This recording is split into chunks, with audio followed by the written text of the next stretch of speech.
an rang theng pasal athlak tu ding panga paru ni pen la tur chan pu sen fe din len hon ta acha e pu khub za tham osin mai hain alunge se nan jung hi thal taka pasal bot phadinga ami kheng kheng nok chung tha chun kan lom khopelami julen pasal hai bot phading hi jong wat kan ta zangai la len tak kan chunga imei thope kan lom te ne tuin pasal hai bot phading in ai ngai tu wat kan tin le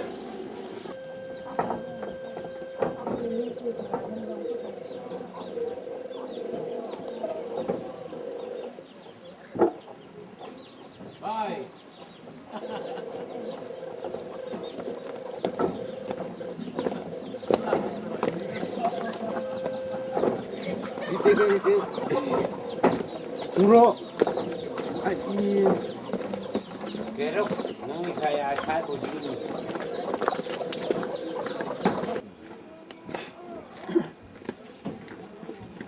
Hey, Hmarho, boy soon, hello, nai bandit, tortan putung ni, ini no ay tanu, in farhai, ayo ini no, Hmarho, Hmarho, kan kena ni, in tha bau thai la, Hmarho.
report to Mizo Union leader high report to sipai min mantir tu pa khana the mangin la thadin tangwal hain the mangdin ti chata nang commander ni ngai da mang ding the mang ding thadei ta he bang eta bawan tan thadei ti thading ani an puha ni he mang nor ha chung ma ai tu mai tu ro mlu si tin la mi thad ram nor thad mang eta den thata ka ti una lo ta lo an le tu ra hin ma lem din la pe no Mizo Union kong dal tu ka thadin lam tho lam suk chai than lo ba ka thap thau thau mlu si tin la puha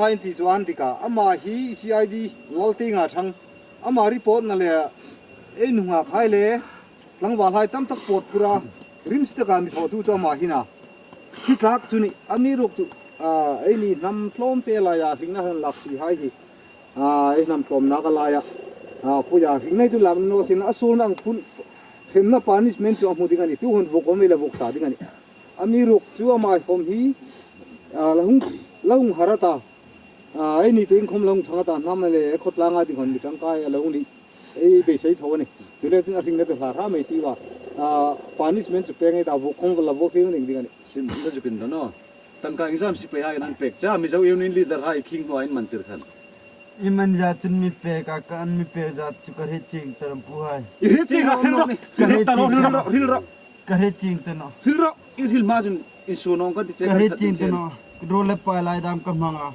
ra rule le pai la mo imang rule pai tu ha man ni le ro le pa ti antama ka hil seng jo jai to no CID angai lo mangna le si pai hai khama inum na nai mang tin ti le nganom chen na da ma ka lo mang lai ro Mizo Union do zong in sin tho ta no ro Mizo Sawrkar langir thau thau dini Manipur reng si pai hai tlop ta no ro o muna puhai ro se puhai an that ding che ni het kan pu ti chi hilam no ro puhai lu sit takan en dan ham le nam hinga ru ka dau tu ai lo tham buai Thả ding. Tang ka tlom ten mo. tho sul der Ma nu ha let lang vai lo zor. lung sit in la kala Ei no mi tang ka ni zoren mo hi. kala tho sul ani buai takin ngai dum ro Til ka che. Mizo Union leader nu ha hai khom par bungan thukin than lon chur chan pur ten chen kilometer san som hi panga lai pot phurin an thui no ka ni kha. kala yarim sil tur hai khama lung sit hai sil na mingai dam roi se buai lung sit takin lung sit na nge na Trong ba phiền gì đấy đấy chúng sẽ làm cái gì cho mình không thật thật non là avu tur lak tu ni thật thật nó đâu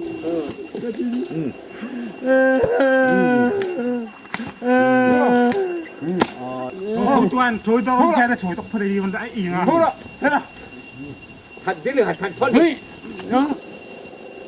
Thật thoát đi là. Tu ta nung hiang sini le thon au kiti. tho to nong de buai Ha tang mal hai nan lang tho tak ding che ni kha. Tu la hin ai nào nu le ai lan pa nào pa so anin dit khopela in tina mai tho ding tu lai Mizo Union le lal hai he ai deng the ta ai ti lai jing in hingang an lo umi su the da nei ngai pen no di mani in nei the ve lo hai le Mizo Union hai tin min kop the ta sadar fatu bu bu sunga ai dik to ka an khat bu sung mi fatu tin mi an in nei the no rim man ti oi lo wa lungina mi khum tu pot min phut tir tu boy nu long ro boy nu hin thung ro lalpa nào pa so edit ti ka heta tu le chun ek dinga lalpa nào pa sen da edit mana Mizo Union hai le la hai in thia la hai Mizo Union hai siprim situ lungina ai thang ma hai khum tu ti kham hi he no mo tu le chun voi shun ni the nge ding ni I the no tun chu Mizo Union ha ka roi ro la ka mai hungam ta di mani hi ri tap ding ni với xuống nhà ý sụp phèn đi ngay mà mi pa trong chuai lai pa thu su zom la với sun kan su ding la kan su ka lon bu pui la lon che pui nge ro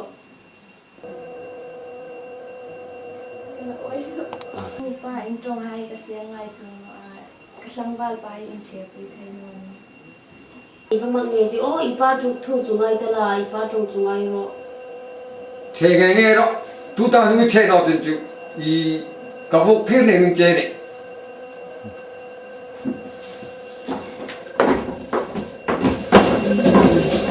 Sa di ong zari niya ya kamangay ta kacha niya rin juga tu tim lo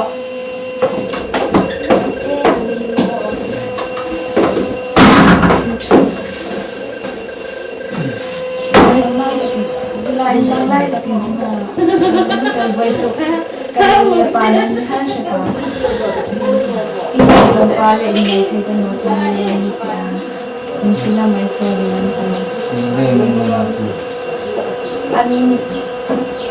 anh giàu đi nên gì Jadi nak ini kita punya ini sebenarnya masa apa itu sebenarnya ini kamu nampak sebenarnya kami nang ni Mizo Union ni juga kailan na kami nampak ini nak top cuma mata này không có trẻ cái gì anh phân của mình có thủ đưa đình trên có sản phẩm đưa đình trên người ta mới làm nồi nói chung là không làm không hoa không có nông thôn có mấy học trả Mizo Union lấy thì lần nào cái gì là lấy học thì in trên nó bốc lên cả tiền này không nên lấy trả sản không hoa rồi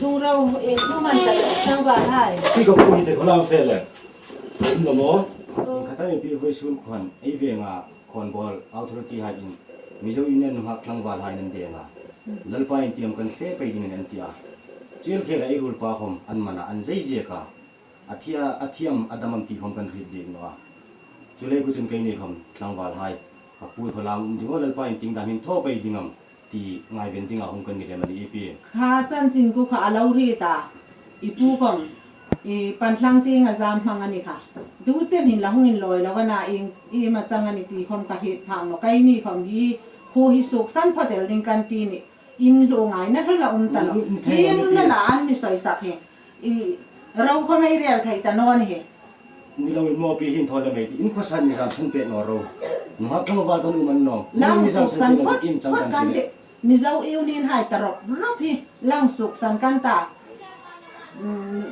in tinam ma ting nang nin hung real pai ro nang ni no tin tinam no ha kang wal hai pe ni khom ro ria tu tin lo tin tinam thota kan ta chile tin pis jam no in ta hi Mizo Union ni no ha kang wal ni ai ku ai san ni ngai chu thoi ni no ha kang wal kan ni re a pu chu lo no min nang i uma chile tin nang no tin no ha kang wal ai thodi lang suk san phot kan ti ipu kam hi ina khom ngam ta no ni he kilaya mi en vok hai chan chin a lo ri ta bai dong de wa in suk san an ta kha kai ni ko mi lo dan ding om ta suk san pek no in lai ko sa ta hin ha kang wal hai hi Mizo Union ni ti dang ding in chang lang kan ta chiding mai jun kai ni khom thoding kan ho pi chu ngai vina hong kan ni lai fe ngok level kan ti toro ba hai chi la ro ro ai hum bo se ni lo ferem kan ti ko sa bu kong ta sia mo chile jun dal ka ko ka pu khom chu en kan ta i bu ki dan ko se ro se ko ta bu bai de o ta ma lin sol le mo boy hai hai ro real na in sung Mizo Union hai da in lo thai na ba suk san a tul ta boxi hi kan hang suk dok phot ding chu ana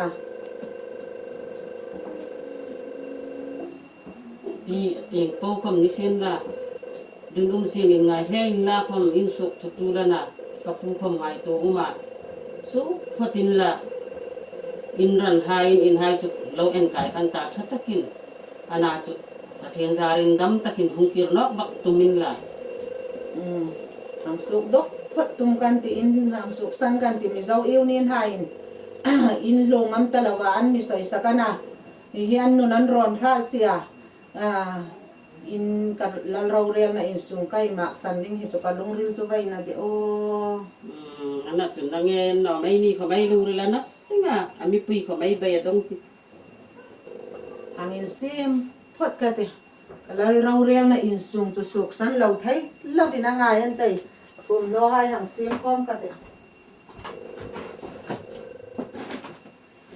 kum no hai hang sim ka te ai rau real na in sung tu Mizo Union hai lain lo thai lawa ma sana tu lan ta hi kapu man sa chem hai kursala kha fat ding thon ka te lalpa khom hi khating mula ma umani khating ramam kan pan ding ani ti khom ka hi tana hang suk san phot kan ti in hi Mizo Union hai nun ron lom lem bola ding hai Mizo Union hai nakile tui vai ra la tui vai nan la khang dan vong ding hai ke lâu hai jong suk san phot ka te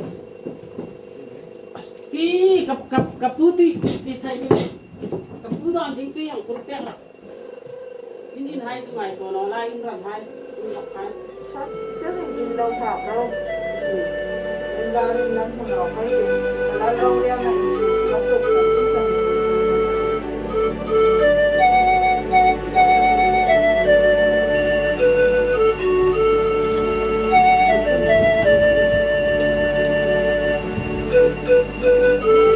ti HMARRAM lalhai anram rawan del ngam tanole Mizo Union ha le ya anrama rawan del ngam tanole HMARRAM an suksan lai ni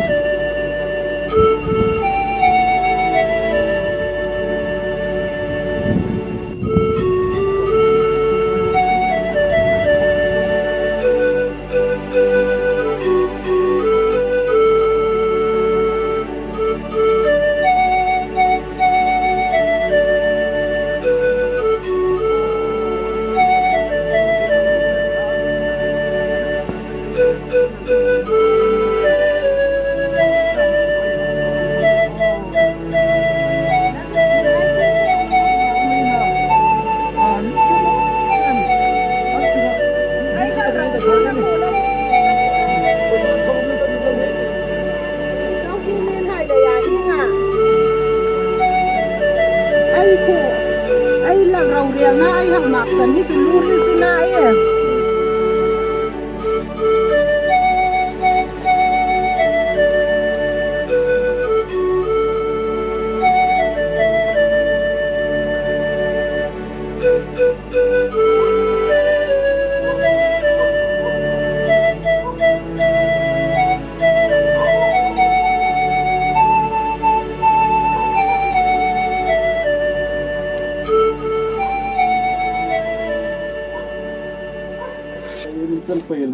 im chang kan tili tulai kan pa Mizo Union an nika si paihanan mara fa ning nak kan nei no ingam kan chang dingani nang ni ho du han ni ngai tu pe thai no mani cha cha ngai tong ka te hun thong ban ta o lung ngai ma ro in mi ngai tu pe thai chun no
Baran la दूंगा खान में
Please.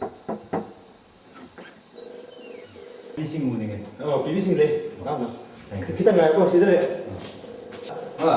May wala ya? Koro.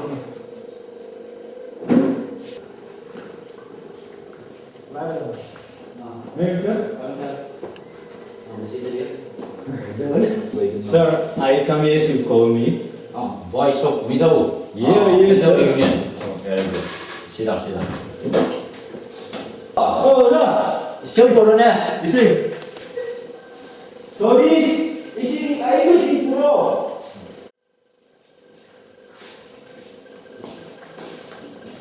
Aku visit oleh Mama. Kita kok. Nah, paling dulu. Thank you. Sono sicuro.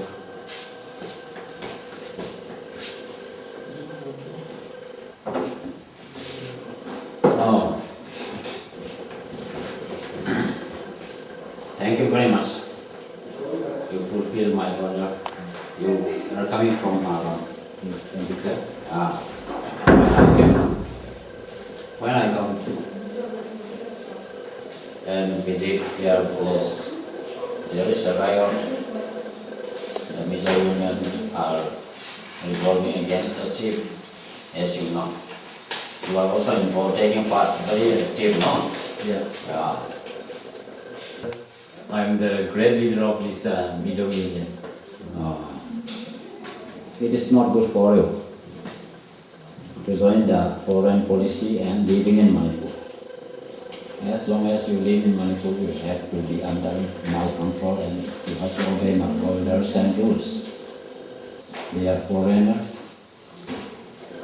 This way. Their motive aim is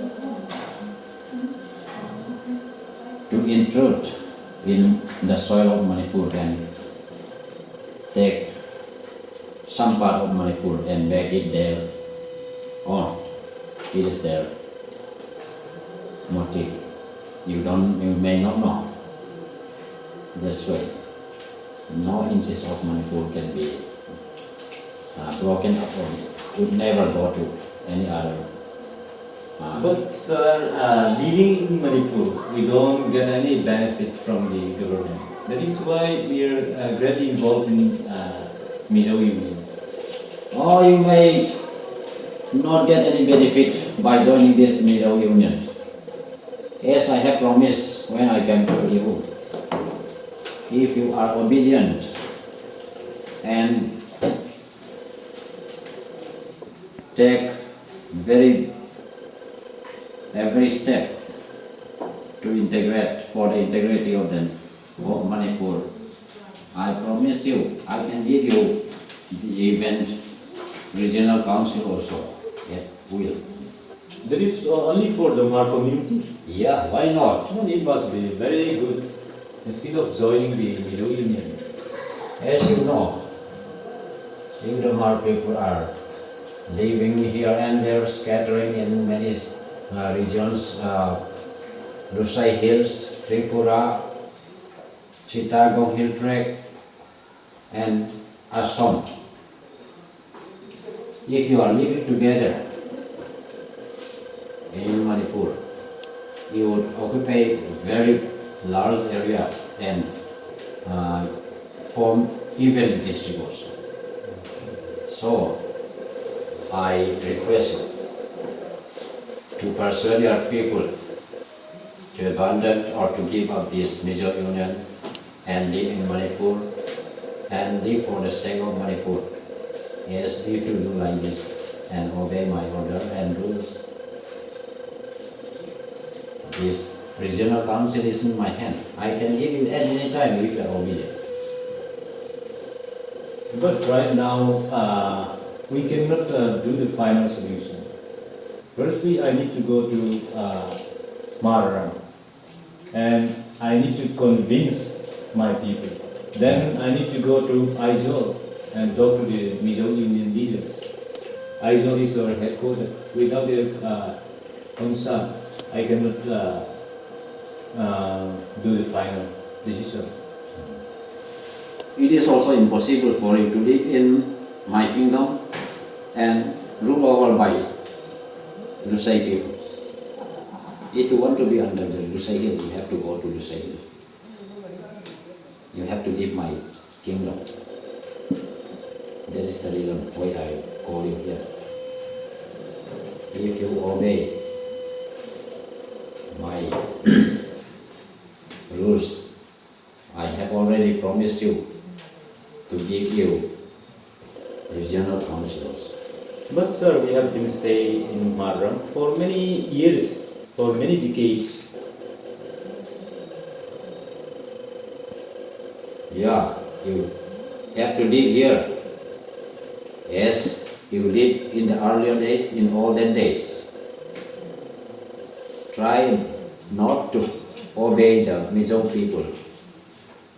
They are trying to exploit your life and abandon traditional customs like Busung Sadar. It is a very good practice. It is for the chief chef. You have to go on and practice as you do. But if we are within Lusai Hill, all those things we shall not continue. That is why the peoples like to be under the Mizo Union. That is one of the problems created by the chief of the villages.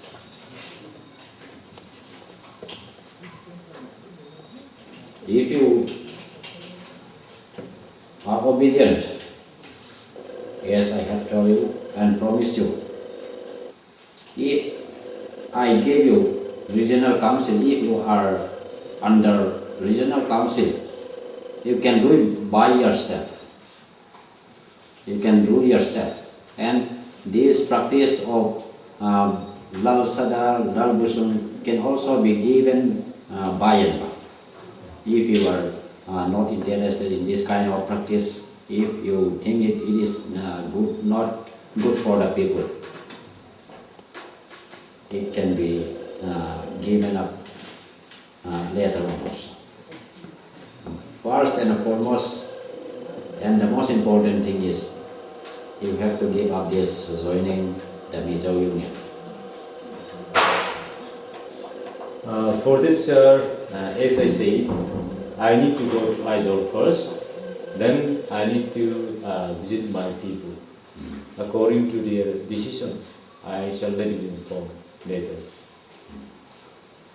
You convince your people to give up this Mizo Union, and also when you go to Ruichil Hills and meet the leaders of Mizo Union, you forbid them goodbye forever. And tell them not to intrude in my kingdom and exploit my people. That's my order. Understand? I'll do as you see, sir. Okay. We'll meet again.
September is so pangakan Manipur rank pa BBC infal ko chu chu chang du April 6 len zong ko ni nge chen ta ta le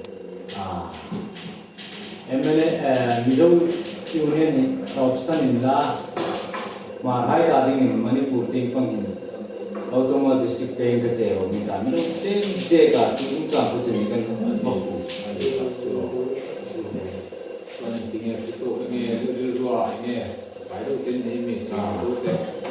Lungrilahin ini khajuni kumkan pochan mantana aizo tinga kan ho driveran hupi kanta kan ho tipe chun kan mi sa parun therzol senbamle bangai tanga kan mi sa hai Zalen di pikan dengan ta. Cuma tu kan. Itu saya cuan ini rongkal fukuk me ya kat hei. Masa tu Mizoram Sawrkar itu tinggal laut hotute laut. Siam sakti wa masih han mundur mai tu lai Mizo Union betul lah yang makan namanya kah. Adik ten baru nau tu senang mandi atas ruang ini ya. Nang ni bawa tu eng kok mai di tekan ni lawan nak cuan. Eng kima kalau tu senang mandi tu kini kan intern betul ini tu baru tu tinggal tu siam tu. Ini buat tahu tu tu nak ni lesing kan tak mau. Anak tu dah yang saya harus Vangin Sawrkar ini. Ini tu kan tinggal pun mereka mai kan tinggal lawa. Kan trong luar dia ni cuan pun mereka tu ni Sawrkar kan tinggal tengah. Ambil waktu tu nak yang mana tu tengah dulu ini boleh tu ni cuan mau malam malam tu nak buat apa pun dia. Ini lah yang tinggal dulu deh. Udah ni yang tinggal deh. Kan putan rongkal tim puji kan orang suatu kai. Ya, anu kan tim boxia. Hal mana? Ni kat ni kan apa? Cuma tu. Manipur yang pakai. Mizo ini Mizo sampai lah. Rotok sampai kita asal tu. Bawk juga ni tadi kan. Ambil opsi bela. Sakti dengan le. Tuizang. Sampai dengan sebab zaman aku tahu ni lewin dari sasi ni asal. Jadi kita mana dia akan dia hong tak asal lah. Andi berjalan pada tiga tahun dah. Dia mana itu tu madam ni dia lain cerita pasal ini semua bukan kita dah. Pura silakan untuk bukan dia. Nasa tak untuk bukan dia. Masa Mizo Union han kita macam ada tu berpoli Hmar-ho kan nama Hmar-ho ini dah. Itu ni kalau cuan impoi han itu tinggi harga na. Tu ni yang Hmar te la kente poi lu se ho hi. Tu kan sok bekan ya. Kita makan movement hi kalau ni cuan nasa tak akan kerja cuan ini. Ni kan ben tu boleh tu ram cakap kan sok ni kan tu ni bangsa mana pun nasa pun la pun filo pun la apa ni mo Pakat kan ini tahu semua ini kan upaya marbaran pun tidak tu polkan di lau polkan ini lau tahu kan jangan cukup lah mana kita punya sekolah nanti mungkin boundary hai jangan bilau sih kita pun naik dolar meneta kalau page sanin lowing kapin na low ro something na nang meeting kop tatin na amiro you say here say low position say state who the man not UT man low then independent from the same san buka kan hotel di man marai so kalau buka kalau na koi sudah tak cukup kompetensi itu amo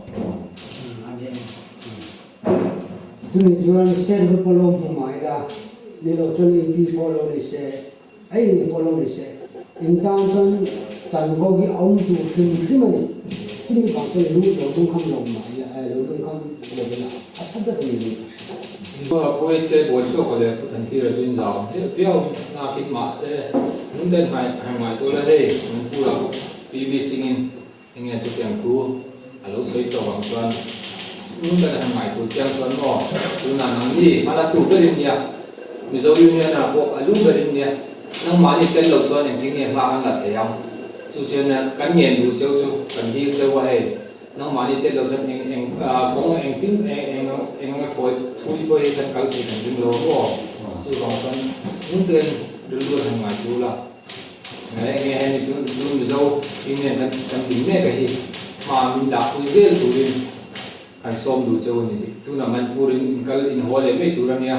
Tu ta chuan tharin ma han la thar le la ini Mizo Sawrkar kan di be te na yang ti su kan cha jauh ni. ya tak takin kan lo la kami tu ko kan kita ka ini rojan itu mana yang para sosial macam antan la kan so mana terus ini tu apa kau kalau cuma le ni Penny common ring, then from Kanta. Nasatagan from Kanta. Kan thấy tao còn cái gì là xã hội mà anh ấy cả nó sẽ nó rồi là improvement ấy đó thì thế này nó đủ cần ta anh nó đủ rồi tất cả các cái làm việc đó mà làm cái nếu vậy thì coi phốt đây ta hậu tự thôi chứ nó thì ngay ta nó thì nó thì mình cần rồi nó kalau anh là cuối tuần này cho nên chúng ta kiếm như bộ cá anh ta cái số là cái gì in giải ra sụp nạp nó thì cái đấy cần rồi là khăn nhà mỗi một biết được chứ nó không nên cho biết chứ cho nên cần cần rồi là chuan mà làm cái đó là tôi làm chuan nhưng mà chỉ là đơn vị cụ thể thì cho nó luôn đeo 근데 좋은 게임 셰프 이면은 là không mỏ 일단은 후로 거의 다 mà cái đồ nó thì cả cái này cái lộ cái đồ nó cái gì đó nha